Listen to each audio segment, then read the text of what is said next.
One, two, three, four, five, six, 7 times. What is going on, people? Man, this is Monday night, which means this is the Kicking It with Kstylzz. Cooler talk. As you already know, I am your boy, the man himself, the six man Kstylzz with two Z's. Zzz. And we going to this guy to the stage left, as you know him as the mad scientist. Um, what we call it, the KOL, the killer of legends himself, Killer of legends, boy. Mad Mike Sports. As you see my phone going off, you already know what that is. That is the buzzer, which means this show is about to be kicking. And if y'all don't know what time it is, we have to hit you with the real roll call. You know we gotta do it every show. That's it. Okay. You know I gotta do it every show, man. It's a K-style signature. But as we know, we got the roll call today. We're gonna go to Mr. Samuel Davis. We got my homie Joseph Thornton. We got Brandon Kahuna. We got D. Coleman. We got Sergeant Thomas. We got Raheem DeVille. Dre True Statement. We got Michael Walker. We got Vlad Tespis, and we're gonna do the last one right here, right now. Is Asikbo Basie. I see quite a lot of y'all in here, so if I didn't say your name, don't mind that. You're getting acknowledgement because I'm saying what's up to y'all. How are y'all doing today? Let me know how your day has been. Has it been a good day? Has it been an okay day? Has it been a bad day? And put where you're representing from as well. We'll hold off on the show until we get a couple representations and good days in this thing.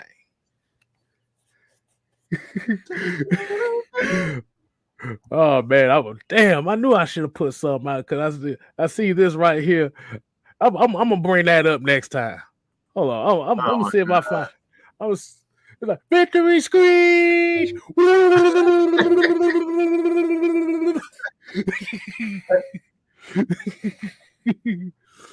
Oh man.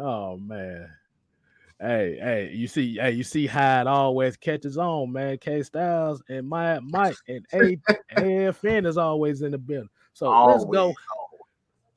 So we got some red and black. Okay, let's see some red and black. I want some red and black in this chat before we start. We ain't starting until we see some red and black in here. I see a couple people. We gotta get some more red and black in here before we start. All right, I'm gonna have to pull the Jeopardy music out on y'all. Like, boop,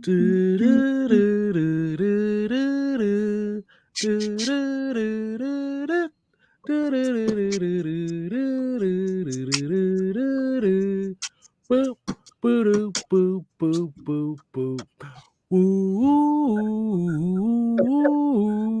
You get the beatbox and you get the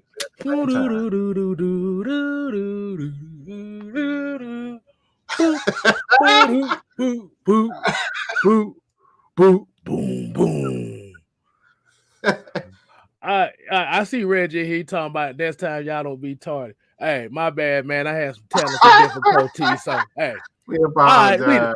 We apologize, but definitely that's what I want. That's what I want to see, man. Mike. So let's go ahead and start the show, man. As we know, our Atlanta Falcons defeat the Detroit Lions 20-16. Victory screech!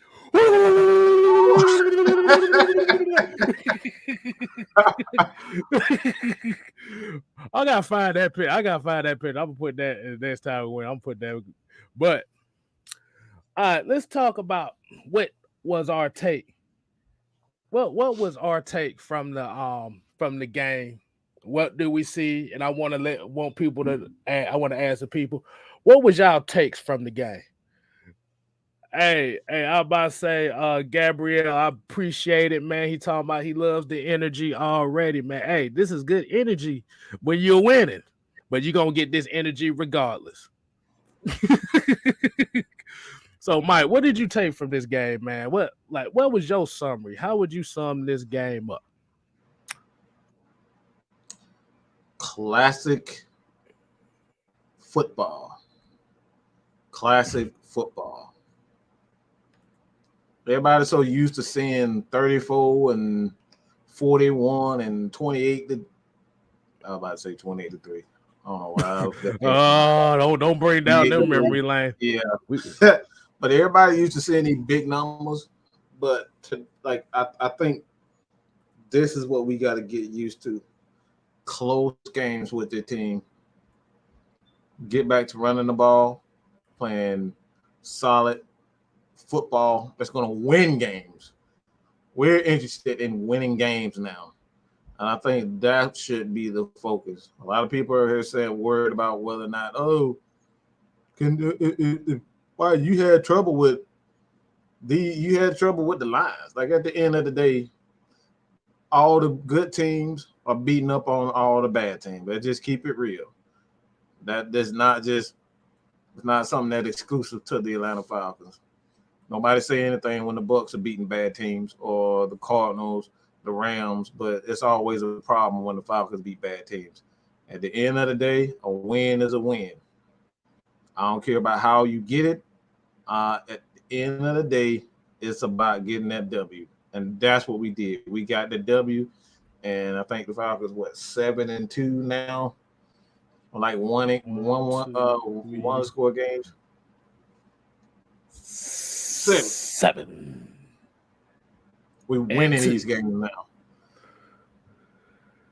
We actually winning those games. We 2-7 last year in these games, and we will completely turn that around. Man. Hey, like I said, I appreciate everybody. Appreciate everybody with the red and black. I see everybody's excited about the victory. Like Mike said, this wasn't pretty. It wasn't the new flashy wave of winning. Like even though with this team was kind of, like I said, it's a 2-11 team. But like I said, at the end of the day, you have to remember Atlanta Falcons history. These type of teams were the teams we usually lose to. Mm-hmm. Am I right? Mm-hmm. Yeah. Right on. There's still some things that they have to shore up. They still have to rely on a couple people in order to make that playoff run, to make that playoff final seed. Hell, even the last 2 seeds are really up for grabs right now.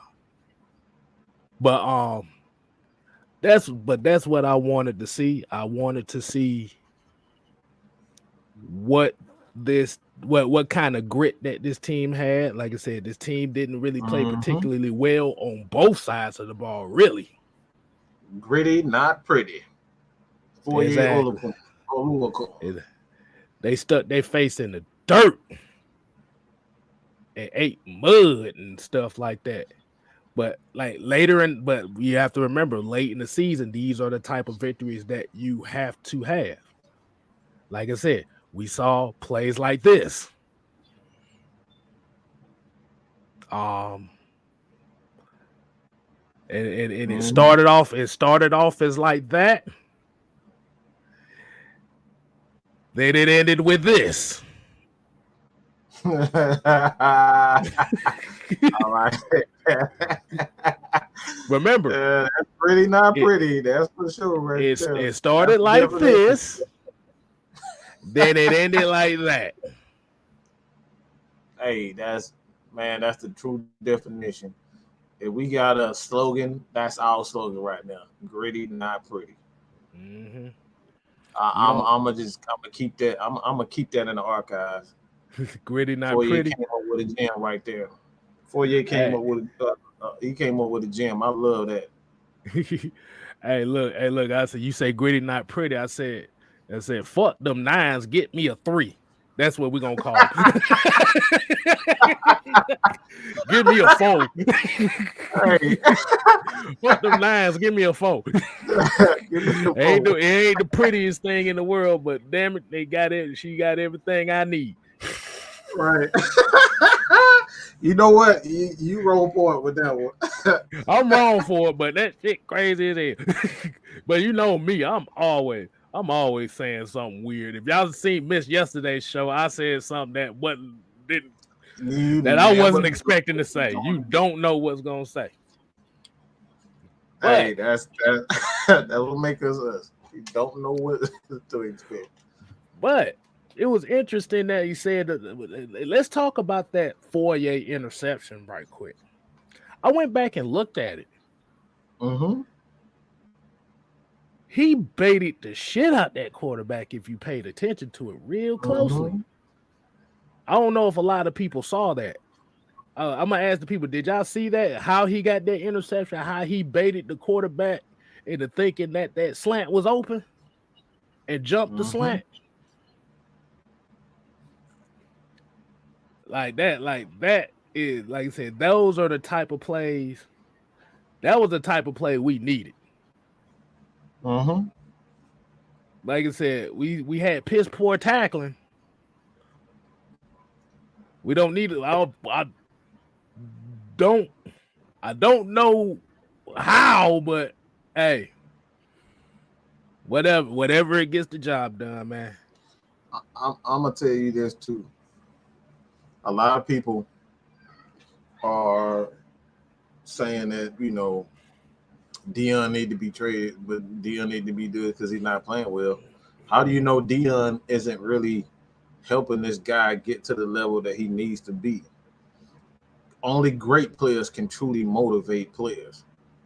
Everybody strive to be a Matt Ryan. People strive to get sacks on Matt Ryan. People strive to get a pick on Matt Ryan. People strive to get a pick on a Julio and tackle a Julio. People strive to be the guy that finally stopped the great Aaron Donald, the Grady Jarrett's. Like that's how you set a standard. That's all about competition. So if we have a Dion who has shown he's one of the best linebackers in the league, how do you even know that we even get a Foye Olakun? You can't know what greatness is if you haven't seen greatness. Yeah. Hey, Casey and JoJo, man. Mm-hmm. That's what they are. They are Casey and JoJo. Mm-hmm. They okay by themselves, but together that is a super dude. Oh boy. Hell, you could throw Outcast in that mother. They Outcast. Since we Oh my ATL, God. they Outcast. Mm-hmm. do. That's Outcast right there. That bit boy and Andre 3000 boy. They great together. Man, together them dudes. It ain't many people that can stop them dudes together. Right.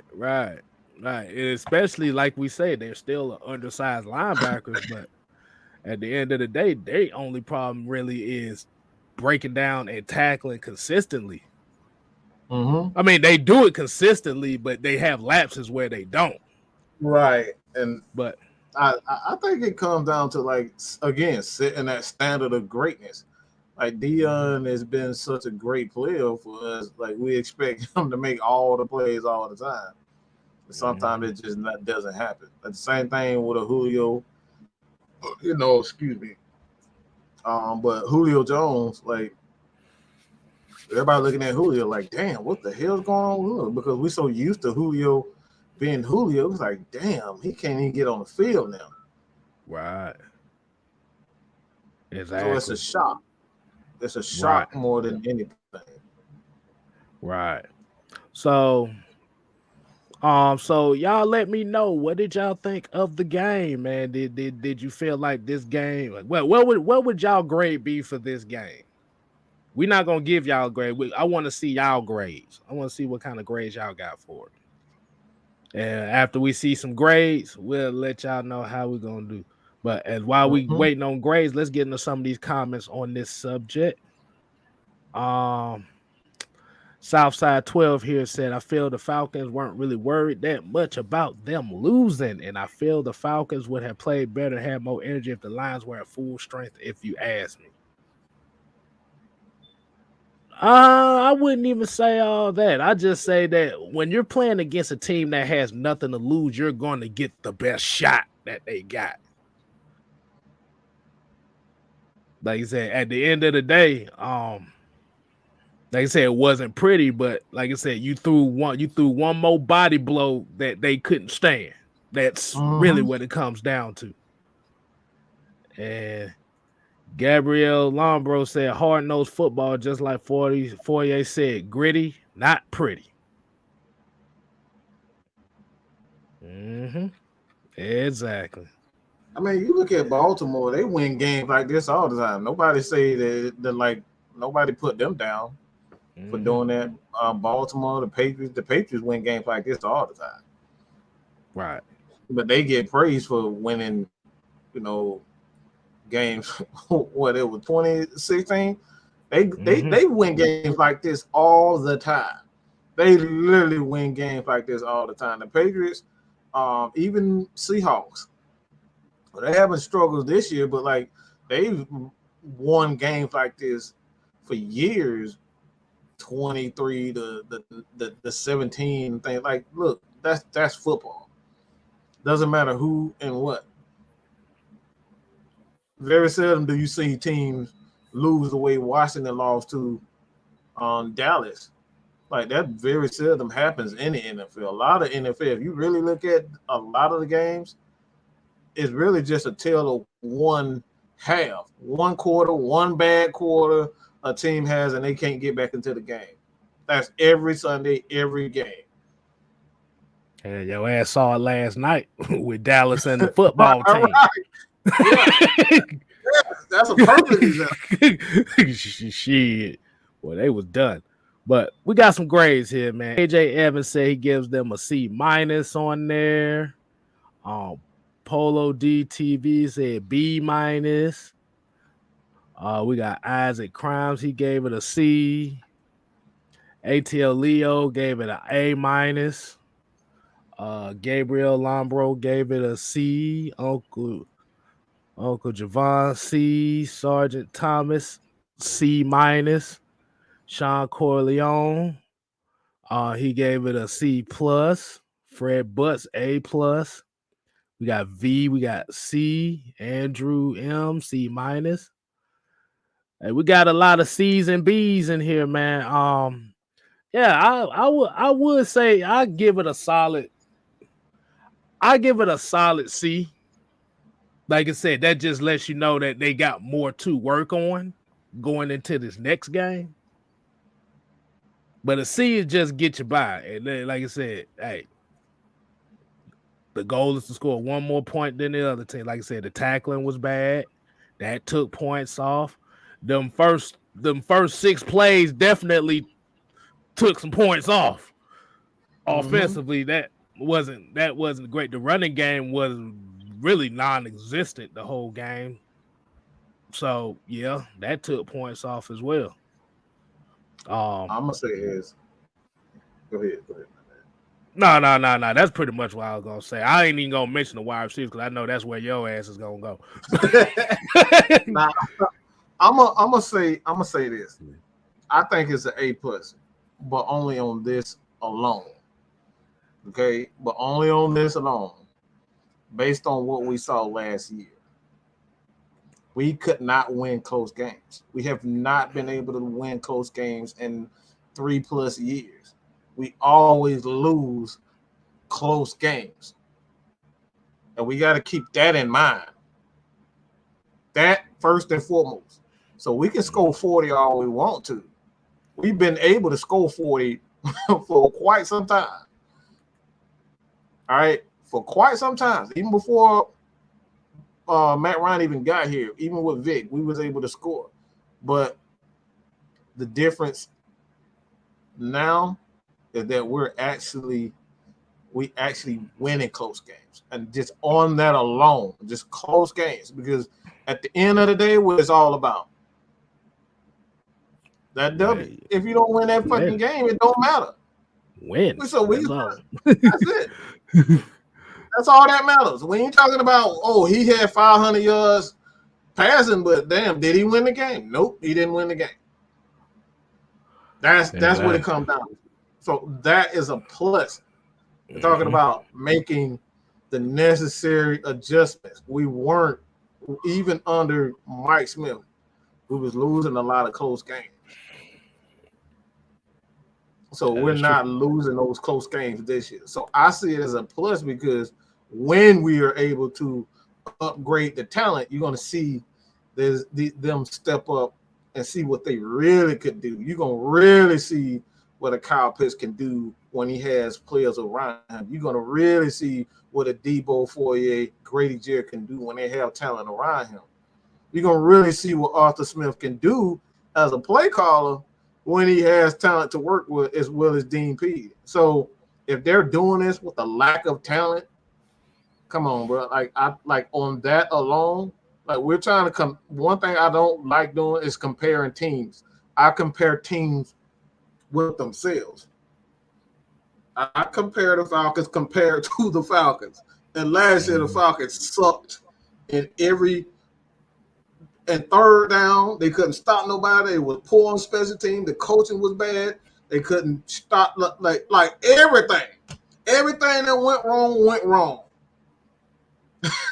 So even when we started this game with 3 straight sacks, I know everybody said, "Damn, here we go again. We about to lose." So like I said, I think it's an A+ just on that alone because based on what the Falcons have been, that they have already shown that they are not the same squad.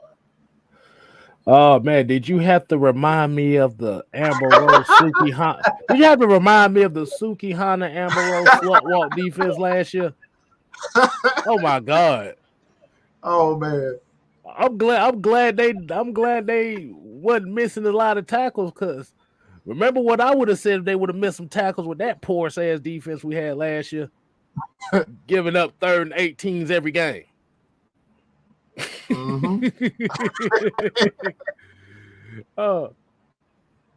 Hey, if you ain't see the show yesterday, you'll know what I called them. Y'all better go ahead and watch. That make sure y'all go ahead and watch that post game show. As I said, if they would have been missing tackles and had that Suki Hana defense, I had a new name. I would have had a new name for them. Some memories. I'll just say that. Some memories. All right. So let's go ahead. We're gonna go ahead and go into the next one as we gonna call the flyover Q&A. It's gonna be one random comment that I see, and we're just gonna have a little discussion on it. And I found one that might have been interesting here. I did. Yeah, we gotta talk about this one. Dre Nelson said we failed as an organization. We didn't draft a quarterback, Justin Fields. Facts. How about that? This is I'm about to say, Mike, how you feel about this comment?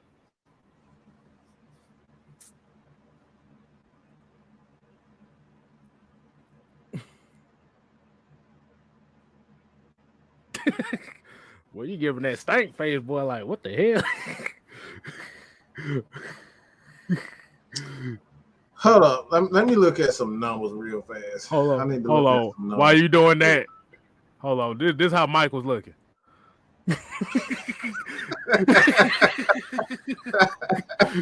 Like, really? We're going through this again? But what y'all got? What y'all got on that tape? Okay, these are the numbers. I'm gonna just read the numbers out to you. Okay, all right. 1,800 passing yards, 7 touchdowns, and 10 interceptions. You tell me. Yeah. You tell me that the Falcons make a mistake. Let me repeat that again in case you guys didn't hear that. 1,800 yards passing, 7 touchdowns, and 10 interceptions. So he don't even have more touchdowns than he got interceptions. And you talk about the organization made a mistake or they failed. Mm-hmm. Now, I know a lot of people will talk about he's a troll and stuff like that, but the reason why I picked this one in particular is because y'all going to hear this the whole rest of 2022. So y'all better get used to this. I hear about it every day. I get DM'd this every day. So we're gonna put a little spotlight on it. My take on it would be we don't know that. Like I said, if the issue be coming to this, and I'm gonna take this in the way. If that was such a guarantee, why didn't they draft him? If that was such a guarantee. At the end of the day, you got more glaring needs than the quarterback position. You see, you might talk about it every week. You got wide receivers can't get open. I talk about the pass rush. People talk about the offensive line. There is a lot of needs in this team that we need to improve in. You see, they already talking about, man, sit your fine ass down. I mean, look, my thing is this. Even your boy Ryan Tannehill got more touchdowns than he got interceptions. And he got Julio and AJ. Mm-hmm. All right. And them guys are often hurt. So that wide receiving core isn't very good. Yet he still has a better touchdown interception ratio. What about your boy Sunshine up there down there in Jacksonville? Again, a better touchdown interception ratio than this guy. So when you even compare him to his rookie class, he's still the bottom of his rookie class. That's actually playing. He's the bottom of his rookie class that's actually playing. Mm-hmm. And this is a question that I got too. What makes him good? What is he doing in Chicago that would have made him a star here in Atlanta? I really want to know that. Because they don't have quote unquote receivers in Chicago. We damn sure don't got it. What would have made him much better? Their wide receiving core is better than our wide receiving core. Outside of Kyle Pitts, their wide receiving core is better than ours. So what the fuck would he would have done here that he's doing in Chicago? Somebody please explain to me. I really want to know. Right. Hey, I'm about to say, hey, I'm glad you said that. I have a closing statement that I'm gonna say for the end of the show because there's some stuff that I saw today that I need to get off my damn chest. Since you said that. Oh, okay. But yeah, like y'all better get used to hearing this because we gonna hear this until the day we die. Like I said, hey, I'm sorry, but think about this offense without Kyle Pitts. Will Cordero Patterson even have the year he's having?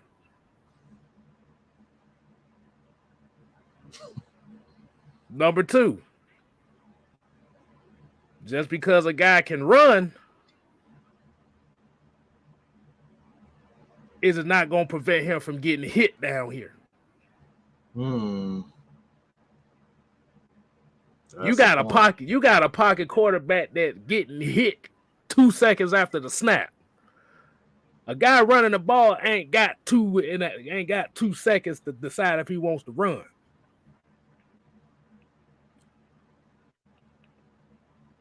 And then, like Mike said, 3.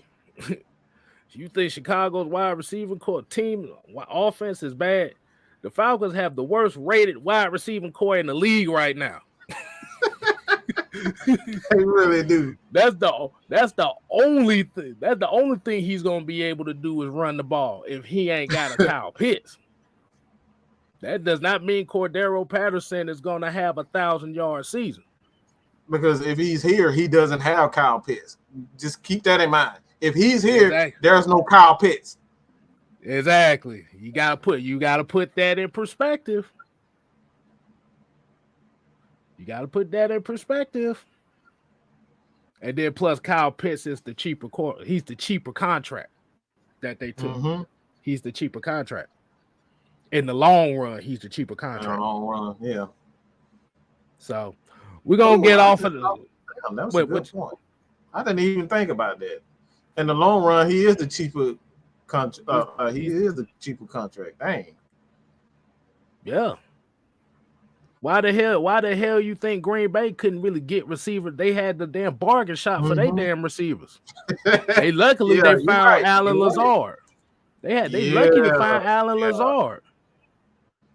Mm-hmm. They didn't find Alan Lazard. We didn't hear Aaron Rodgers complaining about not having another receiver. Mm-hmm. Yeah, he been complaining about not having receivers. That's been his number one complaint, that he don't have any targets to throw to. Right.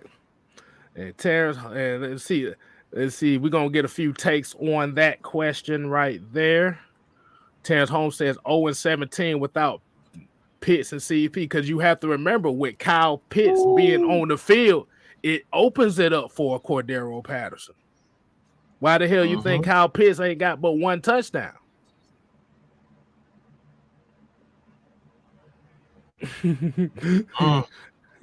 I wouldn't say 0-17, but it damn sure wouldn't look good. Let's see. And yeah, Southside. I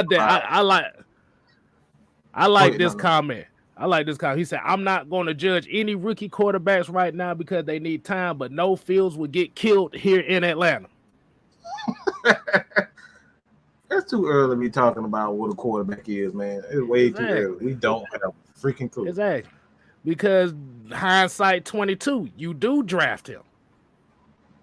And then all of a sudden, bam, it gets even worse. What's going to be the excuse there?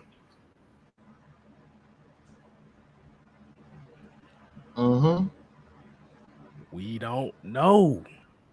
But I tell you one thing that they did right. They are establishing pieces and establishing foundational pieces that will be with this team for the next 2 or 3 years. That they can start, that they can play immediately. So think about that. As much as people say Justin Fields would take this team to the promised land, they don't think, what if he doesn't? As much as they get on us about thinking Matt Ryan can take us to the promised land, they say he don't. Flip it on them. Catch 22. Flip it. What's going to be just taked up? But we're not going to be on that too much longer. This shit is actually kind of like that shit's for the birds, actually. So it really is. They like I said, they can go shop at Spencer's and find a novelty toy or something over there or something. I don't give a damn. But let's go ahead and get into the next topic. And I want to hear everybody's thoughts on this as well. At your Atlanta Falcons player of the game. Ooh.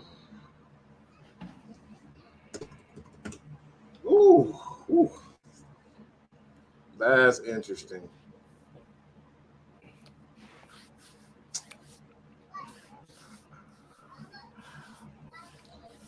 You want me to kick it off? You want me to kick it off? Go ahead. Yeah, All that's a right. tough one. Yeah. It's a tough one, but I'm gonna definitely give it to this guy. Actually, yeah, it is a tough one because it's like 2 or 3 guys that you can give it to. Mm-hmm. That didn't sound right, but that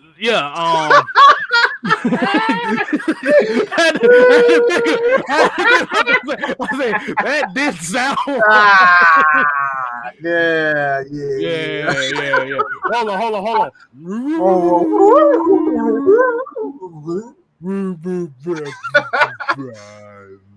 Yeah, All that right. did not sound. Who I can give the player of the game to? Man, I'm gonna go with this guy right here, man. I'm gonna go with this guy right here. I'm gonna take it to the offensive side with this one. That's a big dude. Jesus Christ. I gotta give it to Kyle Pitts, man, because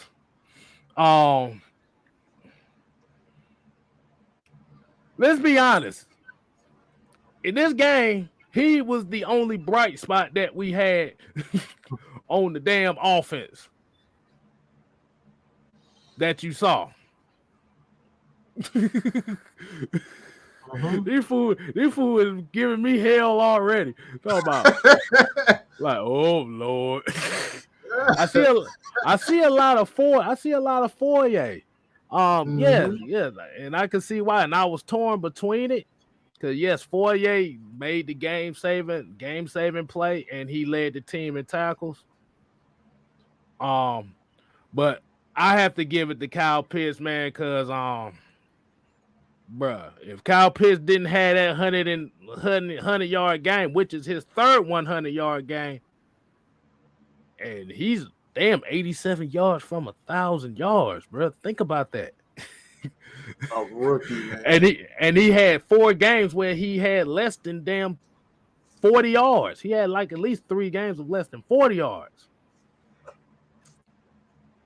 But as far as like helping get the offense down the field and getting in positions to score and stuff like that, he made a lot of big catches, man, that helped this team get in the positions for scores. Mm-hmm. Like I said, Cordero Patterson, he didn't really have that type of game. Mike Davis didn't have the game. Russell Gage almost blew the game. Kamikaze Gage, yeah, his ass almost blew the game. Christian Blake, everybody forgot he was on the team. I really did. I ain't gonna front. Yeah. Yeah, but yeah, it's not like Matt Ryan gave him the ball, but somebody had to make a play, and Kyle Pitts made that one. I'm gonna throw the picture. This was the one that he caught on the sideline, where if he actually would have ran full speed, that bitch could have went to the house actually. Mm-hmm. But he was playing hand hockey with the damn corner, so he had to play catch up to get it. But that one catch he had in the red zone where he beat the zone coverage and found the weak spot and he hit that cut that set up Hayden Hurst. It's his touchdown as well. That's why I said. That's why I have to give it to him, man. Mike, what you got? What you got? I'm gonna say the guy right here. What you got? The guy right there. Oh. I just have to say this with like we're still underestimating what Matt Ryan is doing for this offense. I don't think people are paying attention to the small intricate details of what he's doing for this offense. Because one thing that we took for granted with a guy like Alex Mack being the signal caller, he can see a lot of those things before they even happen. He knows when they're coming, when the blitz is coming. He knows what to look for and how to put the offensive line and like acknowledge certain things. we're seeing that Matt Hennessy may not be that guy at center. Like that dude getting torched in the first, like it was almost like the first play Matt Ryan got sacked. When it was because if I'm not mistaken, it came directly up the middle. The first 3 plays, I think, like the first out of the first 6 plays, it might have been like the first 3 plays. Matt Ryan got sacked like 3 times, some crazy number like that. Got sacked 3 times in the first 6 plays. And the first 6 plays. So I'm gonna say Matt Ryan because he's making calls. There was actually a couple of times during the game that a lot of people didn't pick up, where Russell Gage didn't have a damn clue where he was supposed to be. And Matt Ryan had to put him in place on top of do his job, get the offensive line, get the calls.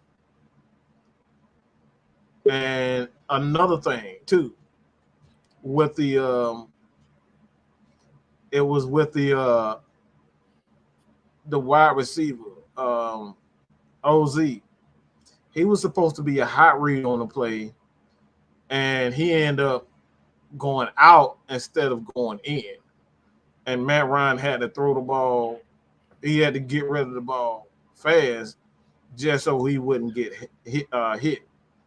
These are the things that we talk about that goes unnoticed. Had Matt Ryan held onto the ball, we talking about another sack, and that goes on to making the offensive line look even worse than what they actually are because a wide receiver not doing what they were supposed to. So I don't know if I retweeted it, but it was a play. Let me see but if you guys can follow me on Twitter, there's a play where Zacchaeus was supposed to be the hot read on the play, and meaning that he did not take the proper angle. He actually went out instead of him going in for the slant. Matt Ryan had to get rid of the ball. And in that situation, had he held on to the ball and gotten sacked, we'd be looking at the offensive line and say, oh, here we go again. The offensive line gave up a sack, not knowing that the receiver ran the wrong route.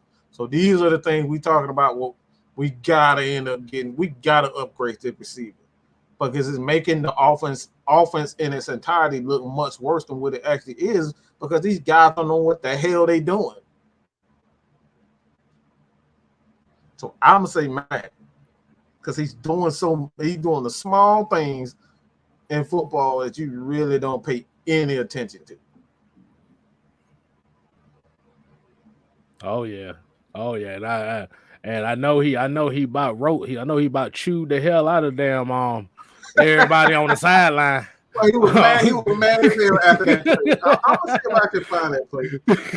So y'all can see it for yourself. But yeah, that was one of the plays where he was, like I said, that goes into what I've been talking about with the wide receivers. Sometimes when you don't have receivers, it makes the offensive line look so much worse than what they actually are because they're not getting open and they're not running the right routes. Exactly. Like I said, we got a few names here.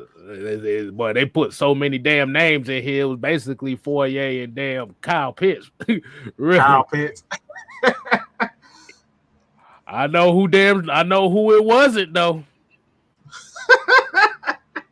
It wasn't this guy. That's for damn sure. That's for damn sure. That wasn't. Hey, Mike, I think I found something. I found the perfect picture that we could give for Dante Fowler for the rest of the season. Oh God. Here you go, Mike. Wow, Dion Jones. That's Dante Fowler. We got the new Dante Fowler picture. Wow. He get his ass whooped. He talk all that shit, but he end up getting his ass. That's Dante Fowler. Can't you? He end up getting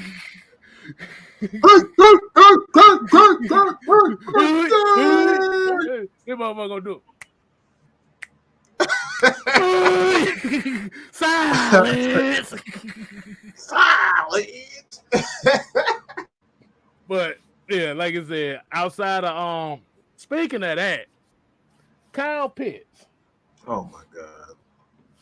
How do you feel about this season? How do y'all feel about Kyle Pitts' season? Outside of the fact that he hasn't really had the touchdown numbers. I know a lot of people look at the touchdown numbers and say, "Where's the numbers in the touchdowns?" But personally, how do you feel about not only Kyle Pitts on pace to break a rookie tight end record, but the fact that he's already surpassed Jeremy Shockey's rookie numbers as far as receiving yards? Mm-hmm. How do you feel about that? I'm gonna just say this too. This offense is already dynamic, and we don't even realize it. We got one of the best guards in the league. We got one of the best tackles in the league, and all this team needs is chemistry. That's really what they need. What their offensive line, all they need is chemistry. They already got the talent there. Chris Lindstrom is arguably one of the best guards in the league. But if you don't have a running back that has the ability to make the necessary moves and have the vision that a guy like Jonathan Taylor has to couple that, you'll never know what this offensive line really is if you don't have a running back that has the necessary vision. And that's why I always say that Saquon Barkley probably one of the most overrated running backs the game has ever seen, because he don't have vision. All he see is I need to run outside so I can get a big play. I see the same thing out of Saquon Barkley that I see at Mike Davis. I'm just gonna be real. That's probably gonna irritate the hell out of people. But all I see is Saquon Barkley. It'll be a whole complete. We're talking about a whole line. It'd be nobody on the outside, and this dude will run full speed up the middle. You got all this on the right side, all this on the left side, and you won't even bounce the thing out. Go ahead. We talk about Dragonfly Jones. Did y'all see the Saquon Barkley run a couple weeks ago when he hit that crouching tiger hit and dragon damn super spin? Did you see that? This dude turned into Jet Li when he hopped in the air. He did one of those what was it, the 5 deadly venom spins. I said, bro, what the hell is you doing? Like, yo, big ass don't need to be doing that. No vision whatsoever. He just all athleticism. Ain't got no vision. That dude ain't got no vision. If he had any type of vision, he would easily be the best running back in the league. But the dude vision is absolute shit. Okay? Just gonna keep it real.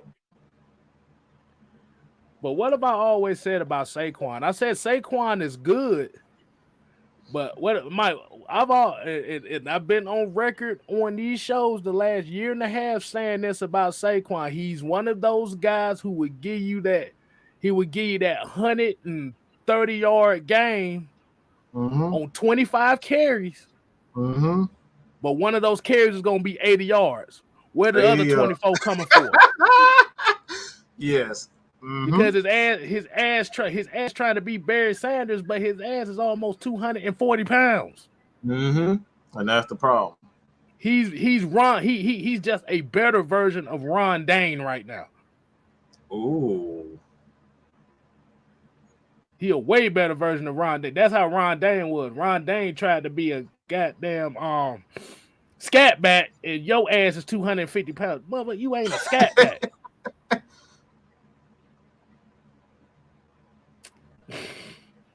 But go ahead, Mike. I probably made a lot of people mad about that damn Saquon Barkley, but he, like I said, he's a terrible running back.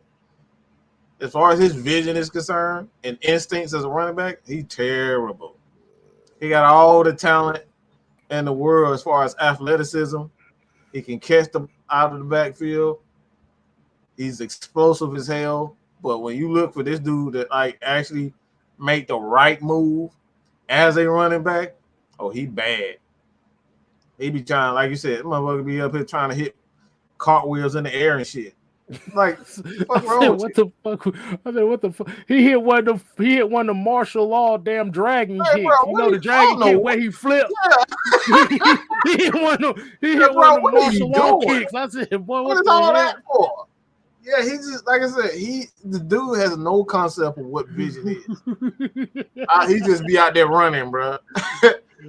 Oh Lord, I got to highlight this comment. He did Ron Dane is out here looking like creamy Bigums with the feet. hey y'all, shouts out to damn Spice Adams, man. That creamy Bigum shit is funny as hell, bro. That's one of the worst things I've ever seen, but it's so funny. Oh my god. He does lack the fundamentals, and that's why I say the fundamentals is vision. You got to be able to see things. Running backs are supposed to see it, then they hit it. You don't just run into a damn hole or run to a side. Right. Like you got to make something out of nothing. That's what running backs. That's what you look for in a running back. A guy that can make something out of nothing. He hits the hole quick, but he can also make something out of nothing. Saquon, you're not going to get that 9 times. Once you close a hole off of Saquon, he's not really going anywhere. He may be hard to bring down after you corralled him, but he's not going anywhere. That's why you see a lot of 1, 3, 4-yard runs with him, and then you'll see an 80-yard, like Kstylzz said. All you got to do is just stop him from making that big play, and you pretty much corralled him for the most part. Mm-hmm. Yeah. And I know his offensive line ain't the greatest neither, but God damn. And this is what we and Mike, what were you saying about Mike Davis and not seeing the whole that big ass running lane he had the last game and, and ran away from it? That's my God. That's what I'm talking about. That's the stuff that I'm talking about. And my God. But let's get back to Kyle Pitts, man. Let's get back to Kyle Pitts, man. So how do you feel? How do you feel about Kyle Pitts? How you feel about his season? Like I said, franchise record for tight ends. Like I said, he's getting the bracket coverage. He's getting the double team coverage already.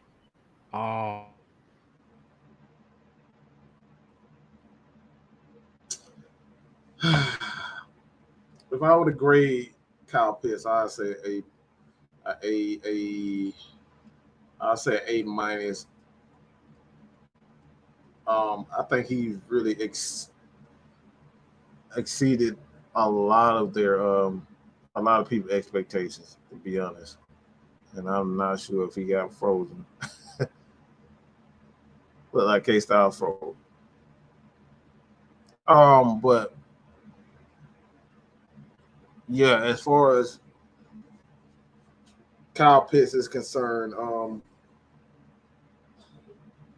I think he exceeded a lot of people's expectations.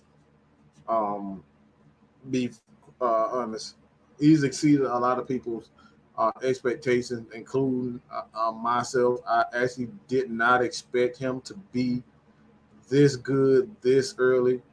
The one thing that I will say, and I'll go down on the A minus. I'm gonna say a B plus, because I've seen him kind of loaf on his routes a bit. That's something that I don't like in his style. But Kyle Pitts, outside of him loafing on a few plays, the dude is really putting in some big time. That dude is really putting in some big time numbers for a rookie. We're talking about a rookie, dog. This guy is a rookie. Man, what the hell going on? Man, I don't know what the hell just happened. My whole Man, I guess I shouldn't be talking about comparing Saquon to Ron Dane anymore. Cause that shit just shut my whole computer down. Really? I was like, what the hell just happened? Oh my God. LT with the $50. Hey man. 50 spot. Man, I gotta wait for this thing to damn load up. Man, see, I told you. Oh man. He said, we 7-8 in this joint. What did I tell you? Coaching freaking matters. Now, excuse me while I do my dance. Down, down, do your dance, do your dance, do your dance. Down, down, do you. Man, I got look. We need to stop with the Saquon Barkley because I ain't never had that happen to me before, man. That thing talking about that thing had my whole computer rebooted on my ass in the middle of my damn speech. That's weird. I guess we'll leave Saquon. We'll leave Saquon alone. Oh Lord, Triple G talking about y'all need to compliment Saquon's thighs like Chris Collinsworth does on national TV. God, Lord, no. Lord, Oh, no, Lord. No, that is suspect. That is suspect. I'm good on that one. I said, God, man, I'm sitting here in the middle of my damn speech, what I'm about to say, and all of a sudden, my computer said, sorry, we need to shut your ass down.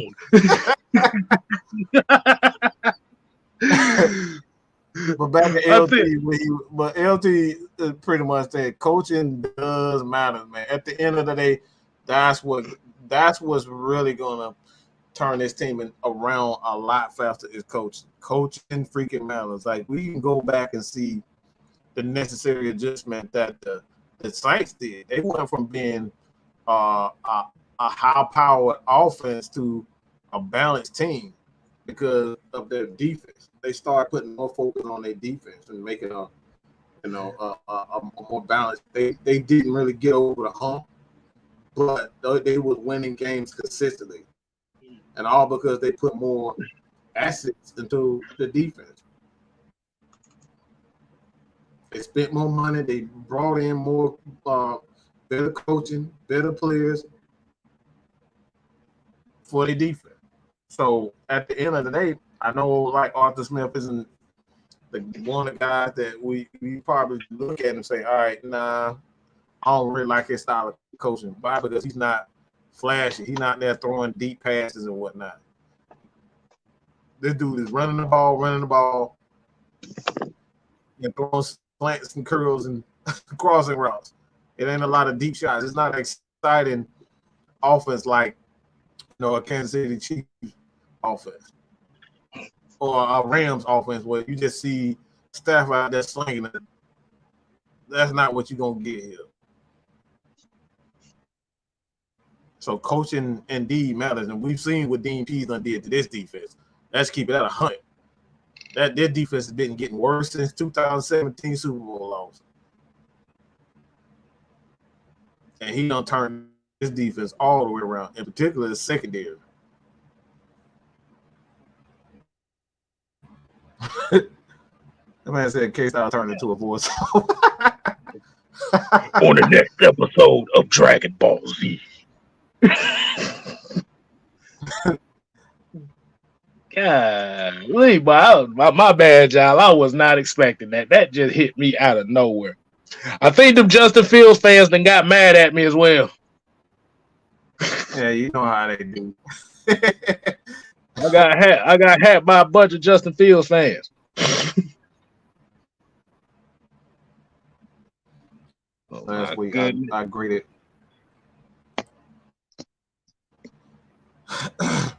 Last week, I graded Arthur Regone and Dan Pease on their short-term and long-term. Senators, what would y'all grade their performances?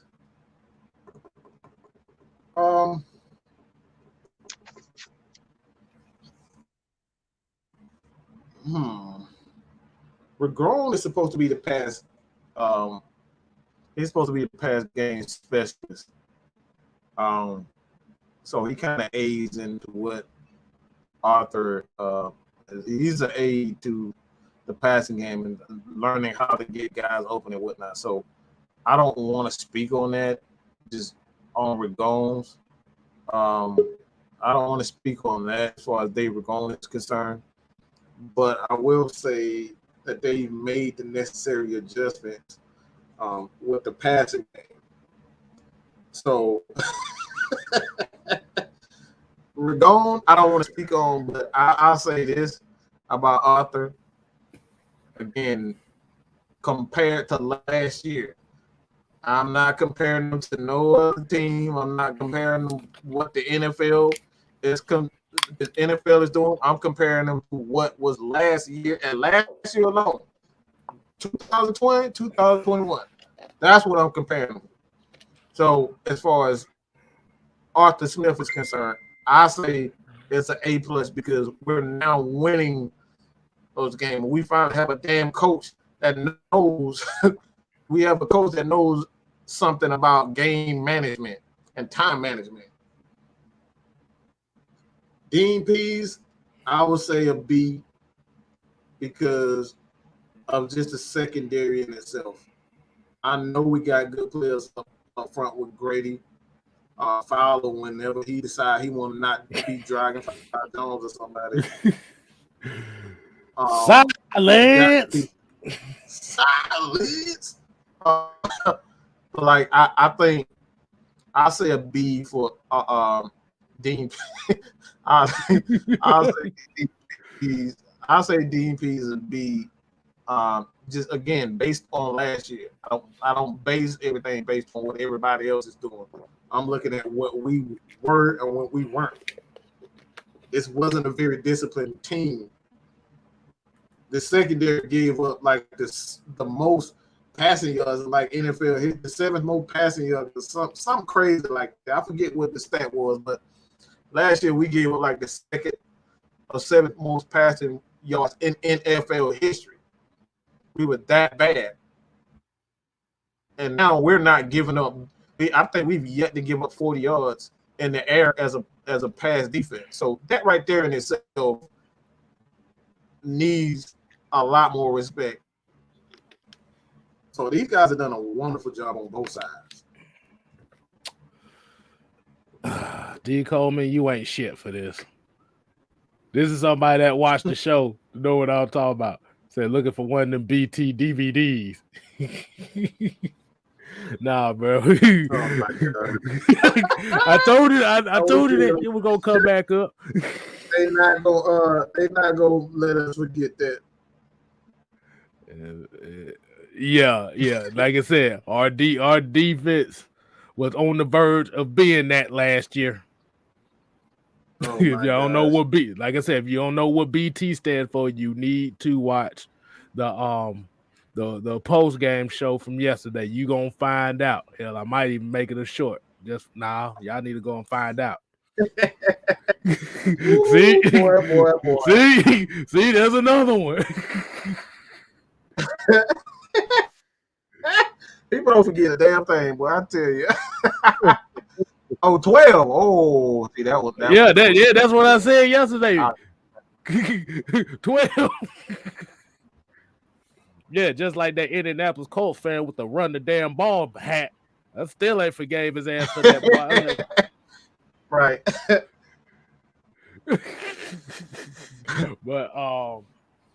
But yeah, going to your question about Arthur Smith, I won't give him A's, but I'm gonna give him B's, B pluses, just for the sake of the situational part of the game. Like you said, if you're just basing it off the players we got, it doesn't look great.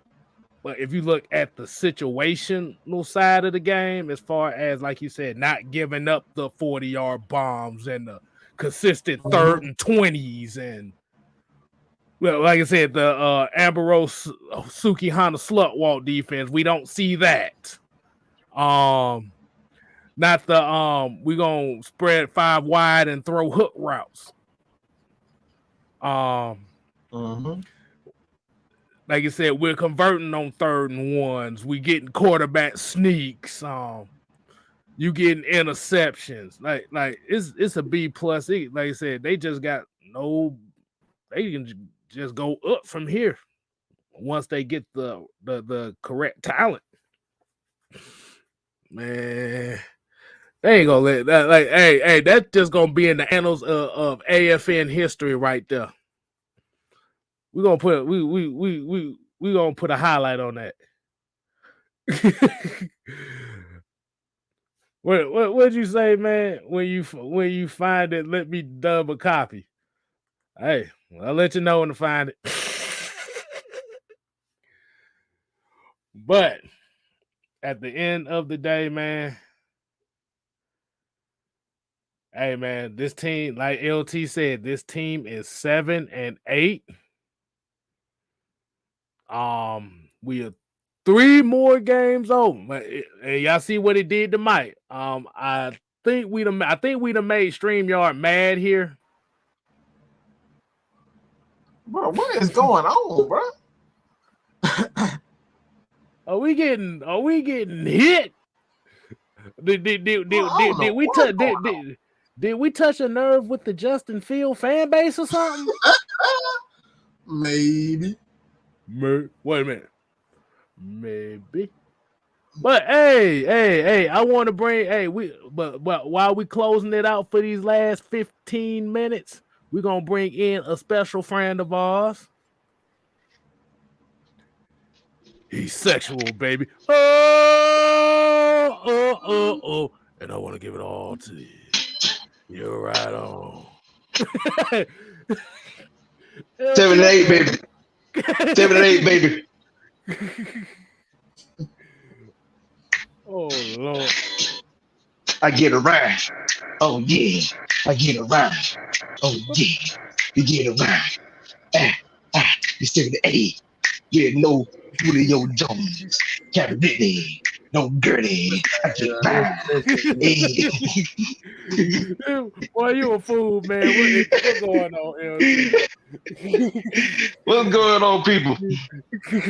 That boy came in. He said he's sexual chocolate, boy. He came in with the new sexual chocolate dance on y'all ass, boy. Hey, man. How y'all good people doing this evening? Oh, man, we good after a win, boy. You already know how. You know what we told y'all folks, man. Coaching matters. And I know I'm sweating like a Baptist preacher in the pulpit. Oh God. Well, you gonna be sweating like them fans might be if the Falcons made the playoffs. They really gonna be sweating. They gonna be like, oh, shit. We say he sucked. They made the playoffs with nothing.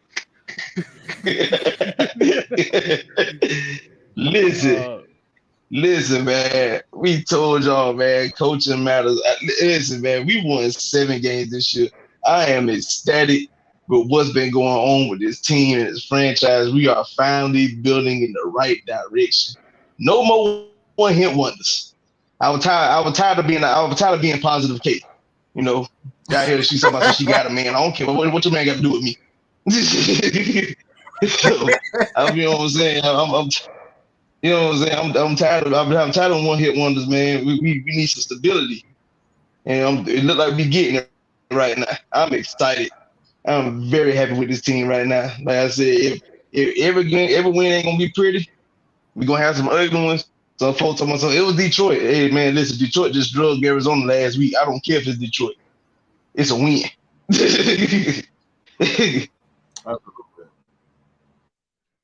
Keyword W. Hey, victory. Boy, that hand baby 30 or something. Boy, hey, I'm just saying, boy. Rest in peace, Mae Young, yo, crazy old ass, boy. That woman was crazy, boy. Oh God, boy. Don't bring up Mae Young. Oh God, don't do that. Don't do that.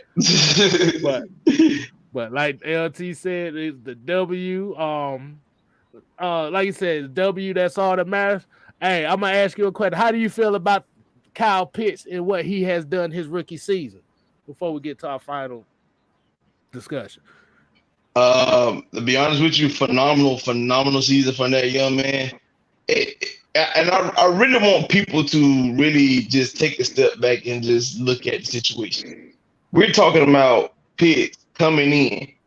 When he was drafted, he was pretty much going to be the third option or eventually taking over as the number one guy at some point. But Julio Jones wanted out, we traded him. Kevin really having some personal issues. He's been home for the last couple months.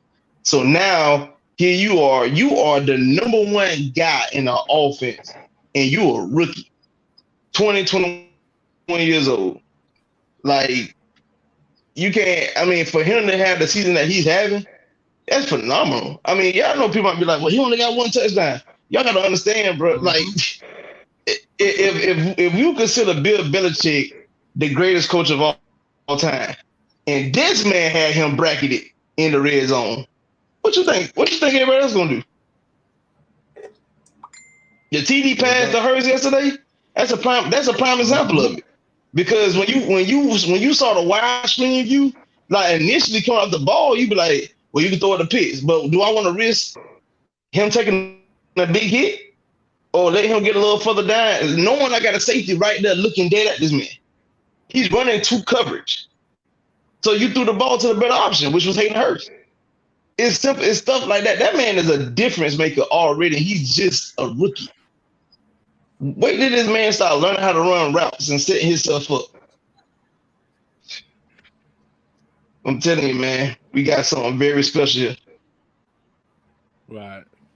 That man is something. He's different. He's different. When we talk about, it's crazy that you talk about a record that stood the test of time for 4 decades, and we've had great tight ends to come play this game. We talk about the Tony Gonzalez's, the Shannon Sharps, the Antonio Gates. You know what I'm saying? The list goes on and on. Travis Kelce, George Kittle. Those guys ain't put up any numbers like that their rookie season. And this man has. Like, man, that man, like I said, Kyle Pitts is one of a kind. He's I foresee him. I've seen him in here long term, even when Matt's going. But even by the time Matt is going, Matt gonna have him in a position where he really gonna flourish. He won't miss a beat once Matt going. I can guarantee that. And speaking of Matt, I gotta give a little to my QB. My QB right now is 400 yards. What's funny? My QB is 400. He's 443. He's 443 yards away for another 4,000 yard season. And this is when we talking about him doing it without Julio Jones, without Calvin Ridley. Russell Gage got 600 yards on the year. This will be the first time if Matt cracks that feat. This will be the first time Matt did not have a wide receiver hit 1,000 yards for the first time in his career. Say that again. Say that last part again. Say it again. Say that last part again. People didn't get that. This would be the first time that if Matt Ryan cracked 4,000 yards, this would be the first time he's done it without his wide receiver doing it for the first time in his career. Every year he had 4,000 yards. Heck, you had Roddy cracking it. 2012, you had Roddy and Julio cracking it. Dana had Tony Gonzalez cracking it because he had 900 plus that year. 2013, when they was hurt, Harry Douglas cracked it. 2014, back to Julio. 15, Julio. 16, Julio. 17, Julio. 18, Julio. 19, was it Julio? No. Yeah, Julio still. Yeah, Julio. 20 with Calvin Ridley. Calvin, yeah. Now. I mean, so now it's Kyle. It's Kyle Pitts, but that's the thing. Pitts is not he's not a wide receiver though. That's why he's just a tight end. That's what I was about to say. He's a tight end. And I'm just saying, people. And all I'm saying, and we doing this with makeshift backs. Don't get me wrong. I think Cordero Patterson has been phenomenal for us, but he's not a natural running back. He's not a natural running back. We talking about Matt doing this without real running backs and top guys that actually go, like, don't get me wrong. I like Gage, and Gage has been phenomenal. He's really picked it up the last couple weeks. Some mishandles, the fumble in the Tampa game, fumble yesterday. But for the most part, Gage has been doing what he can. But Gage is a number 3 wide receiver, and you're asking him to be your guy. That's a lot on his plate, especially in the new system. Okay. So, like I said, man, I got to give Matt credit where credit is due, and I know Mike did touch on this. Got to give our defense credit where credit is due. Dean Pease is a bend but don't break defense, and that's really all you can ask for right now until we get the necessary talent. When we get the talent, then we can switch things up. But for right now, it's a bend but don't break. But like I said, individually, they might not look as great, but collectively, they look very solid at times. Like I said, just trust the process. I mean, even though I ain't trying to sound like no Philadelphia 76ers fan, because last time I checked, excuse my language, everybody, but y'all, the Atlanta Hawks sold them fuck your process. But the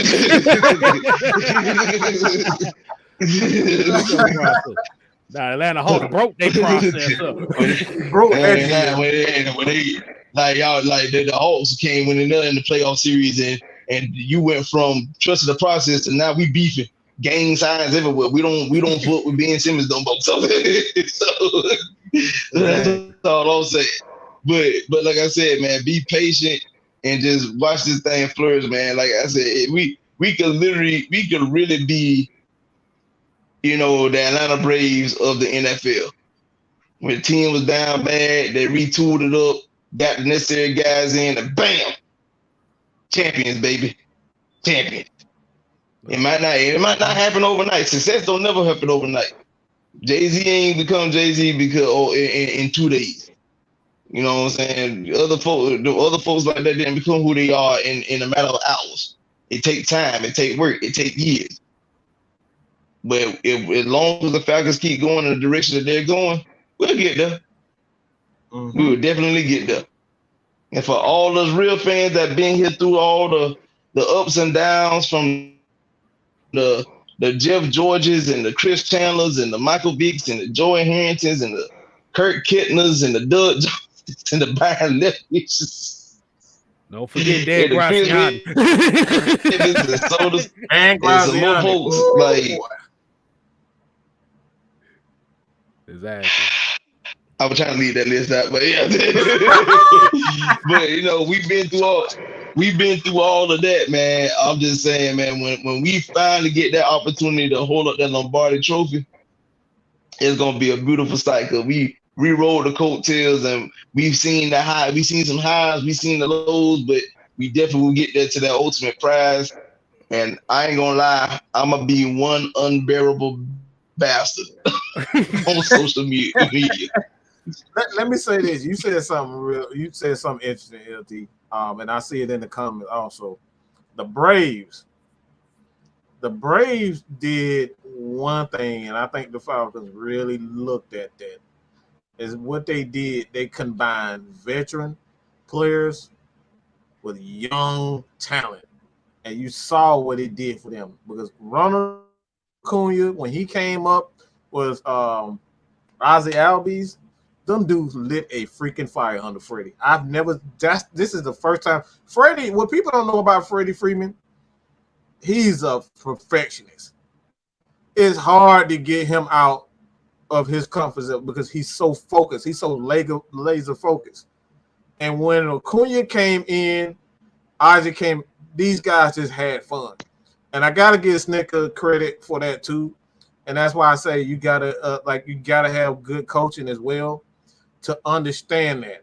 If he didn't understand that this team is if he would have tried to change Acuna, none of that happens. They don't win championship if he tried to turn Acuna into a traditionalist. take away their fun.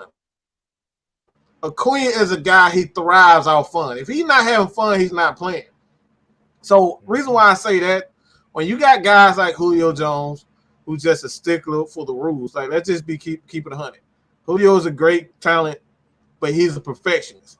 And it's hard to like really get perfectionists out of their own comfort zone. And Brian Snicker was able to do that. So now it's up to see what happens with Arthur Smith. Can Arthur Smith allow these guys to not only have fun, which I'm seeing, but be that guy that we need to be, to lay down some ground rules. That's where it's all is going to we're gonna really see, because we saw with Dan Quinn. Dan Quinn ain't had no damn rules in that shit. We see that Julio didn't practice one motherfucking day. He stepped on the field and said, "Yeah, I'm practicing." That's it. He catch a few balls and then he gone. That's what Julio Jones did. You want to know the anatomy of the Freddie Freeman example. A prime example of that was in that World Series. Like you said, Snicker let these guys have fun. In that World Series, man, Freeman hit that home run in the fifth inning. And when he came around them bases and he had the whole dugout outside, he did that chop. He had so much emphasis on it. Yeah. I'm gonna tell you what that chop reminded me of. That chop reminded me exactly. I know a lot of folks go laugh when I say this, but it reminded me of the NFC Championship game where Matt ran in that touchdown and he spiked the football. He had so much emphasis behind it. Yeah, he's like, "Fuck you, motherfucker." Hey, that's exactly what that chop that Freddie Freeman let off was. Exactly. But let's go ahead and hit this $5 super chat from Jamal. $5. Holla, holla, holla. He said, "We win out. Everything else will fall in place." RNS. I ain't gonna say it all. We know what that is. We know what that is. We know But we already know what that is. And like I said, we're going to go ahead and wind it down for the night, man. Like I said, we got good conversation. Before he said that, before we go, because he mentioned that I had a Cowboy fan today, Lord Jesus. He had on the shirt and everything, but I told him today, I hate y'all, but I might need y'all about 2 weeks. Right. I might need y'all about 2 weeks. I hate y'all, but I'm gonna need y'all about 2 weeks. I'm gonna need y'all about 2 weeks. If Washington could somehow pull off the upset this upcoming Sunday and we handle business in Buffalo, I'm gonna need y'all in 2 weeks. They say, do me a solid. Exactly. But like I said, definitely appreciate the fellas as usual on Monday. Appreciate everybody watching. Like you said, y'all continue to support your boy 6-man Kstylzz as well as Atlanta Falcon Nation. Give shouts out to LT, Mad Mike Sports, and your boy 6-man Kstylzz. Until next time, here at AFN, we ain't here to play. We here to stay. You ain't got to go home. LT, would you do me the honors? But you got to get the hell out of here.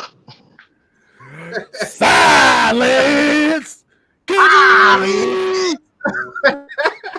My obedient servant. Yo.